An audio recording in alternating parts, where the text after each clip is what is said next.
Como ya saben, he estado ausente creo casi una semana, por motivos de fallas técnicas como físicas.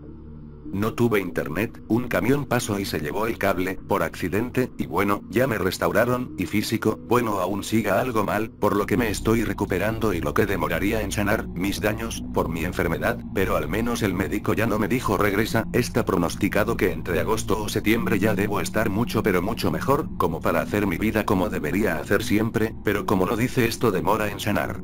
Pero bueno, por ello en este vídeo estoy dando al inicio de una serie de 4 creepypastas que voy a subir, bueno por los días que no estuve, se estuvieron publicando, y también una manera de cumplirles creo sería la palabra o tal vez no, bueno no soy muy bueno con las palabras pero intenten captar la idea, bueno 4 creepypastas que no subí y no pude hacer por los motivos mencionados, ya que con un celular no se hace mucho que digamos.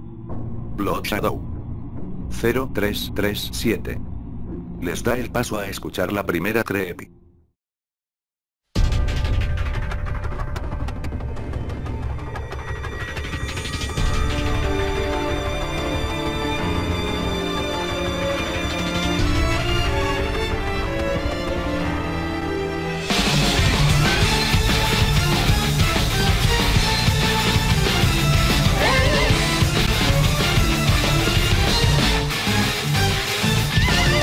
Los cheneques.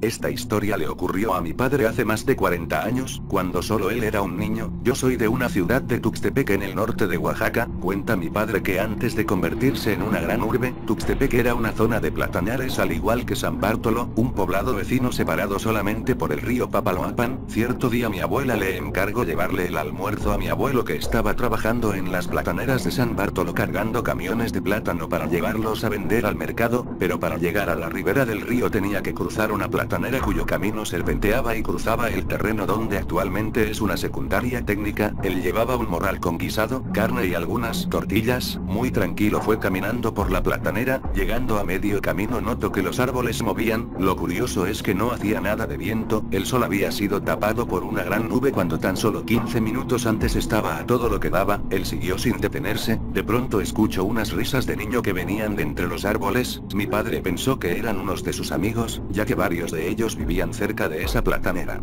Siguió y a lo lejos vio la orilla del río, y de repente escuchó las risas otra vez, pero también vio como la cabeza de un niño se asomaba por la parte del medio de la cerca de alambre de púas. Mi papá lo describe como un niño de curtida piel morena, unos ojos grandes y de un negro brillante y cabello largo y enmarañado que parecía que se le hacía una especie de rasta. Sonriente lo miraba y mi padre por más que quería ignorarlo no podía, le inquietaba pero a la vez le daba risa, y no era una risa ocasional, sino como si había visto algo realmente cómico. Ese niño de repente desapareció entre el monte y mi padre siguió su camino, pero como a 30 metros más adelante el mismo niño volvió a asomarse, pero en esta ocasión y para sorpresa de mi papá aparecieron dos niños más. Uno parecía una niña pequeña ya que su rostro tenía facciones más finas y su cabello era más largo. Mi padre siguió caminando y por fin, llegó a la orilla del río. Allí estaba un hombre que cruzaba pasaje en una lancha. Mi padre fue hasta él y se apresuró a subir. En eso le preguntó el señor: ¿por qué volteas tanto, niño? A lo que mi padre le contestó inocentemente: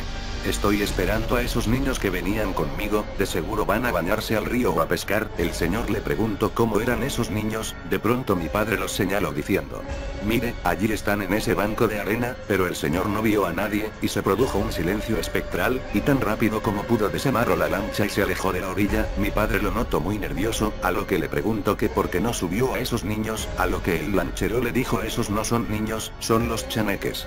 Al llegar a San Bartolo, mi abuelo lo esperaba muy molesto por la demora. Mi papá solo se le quedaba viendo con una expresión estupefacta. El lanchero se le acercó y habló con él, habló de lo que había pasado. Mi abuelo no lo creía, y lo mejor fue que mi papá se quedara a ayudarlo en la platanera. Ya a eso de las 6 de la tarde regresaron a la casa de mi abuela, montados en un carretón. Mi abuela estaba casi igual de molesta que mi abuelo en un principio, pero mi abuelo le explicó lo que le había pasado a mi papá. Ella asombrada se persignó y abrazó a mi papá. Desde Desde ese momento mis abuelos decidieron que Tirso, el ahijado de mi abuela, fuera quien le dejara la comida a mi abuelo en el trabajo, ya que Tirso era unos 5 años mayor que mi papá y además sabía cómo evadir a estos seres infernales. Hoy en día todo está muy cambiado, la platanera desapareció y solo queda la mayor parte en San Bartolo, pero dicen los amigos de mi padre que se dedican a trabajar la tierra, que en sus parcelas los han visto y que juegan entre las ramas de los árboles, se comen los plátanos maduros y desaparecen al llegar a las orillas del río Papaloapan.